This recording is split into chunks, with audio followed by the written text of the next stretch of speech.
Welcome back to the channel. Today we're talking about K-Luke, blended straight bourbon whiskey. Batch number 7, 116.4 proof. Is it any good? Is it worth the MSRP? Is it better than batch 5? Stay tuned to find out.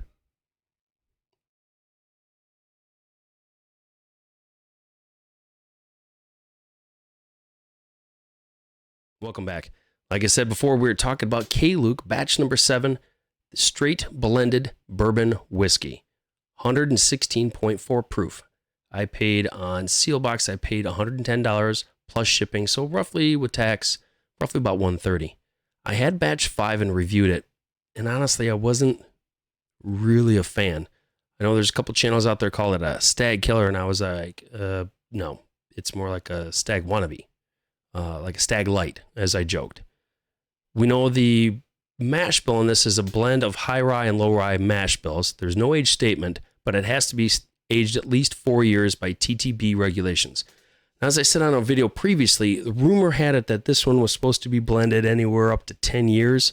Again, that's a rumor. Take it with a grain of salt. But that's what I heard and did a little bit of research and found it on like a couple like handwritten, well, not handwritten, websites that said it was rumored to be between 7 to 10 years this time, X, Y, and Z. And I was like, okay, batch 5 wasn't my jam, but I figured, why not? This was approved on 11/9/23. We know it's distilled in Kentucky and Indiana, so we definitely know it's got some MGP or Ross and Squibb in it.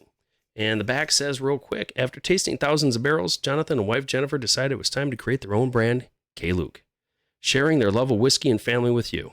This blend is a combination of mash bills containing up to 36% rye from Kentucky and Indiana, creating a balanced and blended, layered bourbon. Bottled and non-chill filtered at barrel strength so you can taste all the flavor as they did. Straight from the barrels. K-Luke is a tribute to both their children, Caitlin and Lucas. We hope you enjoy this bourbon with family and friends as much as we do. Cheers.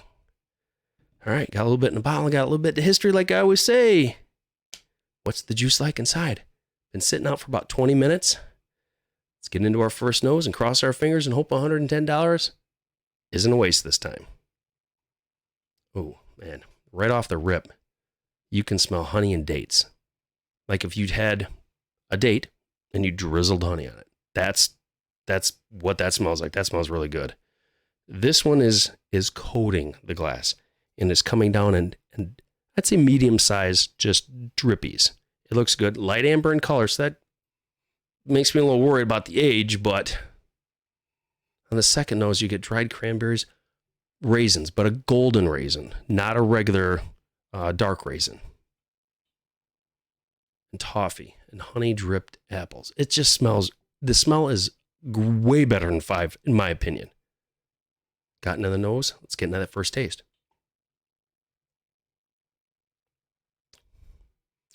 You get that honey, a little bit of that spice for that higher rye, and you get a brown sugar note. It coats. This one actually coats the whole mouth. It's got a great aftertaste, great on the mid-palate back. Kentucky Hug is here and just sits here just like a nice, warm, hot toddy. It's getting cold out, folks, and the fat man's coming down the chimney about 8 days or so. It's really good. A little bit of raspberry and a blackberry note. Now, I had one pour out. I was a little impressed. This one, I'm real impressed. This is good. This is sweet and savory. Right, like I've said before, right up my alley. Let's get in for a second taste.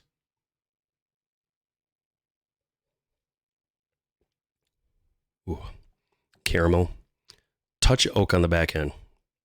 Some green apples. Again, that honey-drenched green apples. But this coats top, sides, tongue. It's savory. It's really, man, this is good. That spiciness just hits, and it's like Pop Rocks on the tongue. And it coats back again. That Kentucky Hug is here, and it just sits, and it's gentle. I would give this one, honestly, folks, 2 thumbs up. If you can, I think Sealbox, and Shared Pour, I both looked on both of those. As of this video, I think there was still some left. I know there's 1,890 bottles made total, but this is a far, far huge step up from batch 5, in my opinion. Yeah, this is really good. That finish is still going.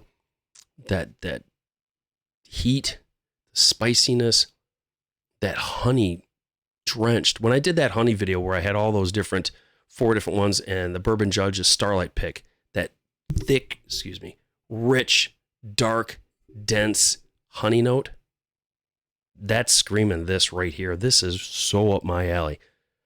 To the people that made this, nice job. This is really good. If you have the money and you can afford it, or even if you see it in a bar batch 7, try it. If you like that sweet and savory note, that rye spice note, this is definitely for you. Again, my name is Brian. It's the Average Whiskey Drinker channel. Like I always say, find a bottle, open the bottle, enjoy the bottle, because good whiskey is always meant to be shared. Again, 8 days away from Christmas. Thank you so much for watching. Like, comment below. Have you had the 5, the 6, the 7? Have you had any of them? What do you think? Subscribe and share. And I'll talk with you all soon. Thanks again. Cheers.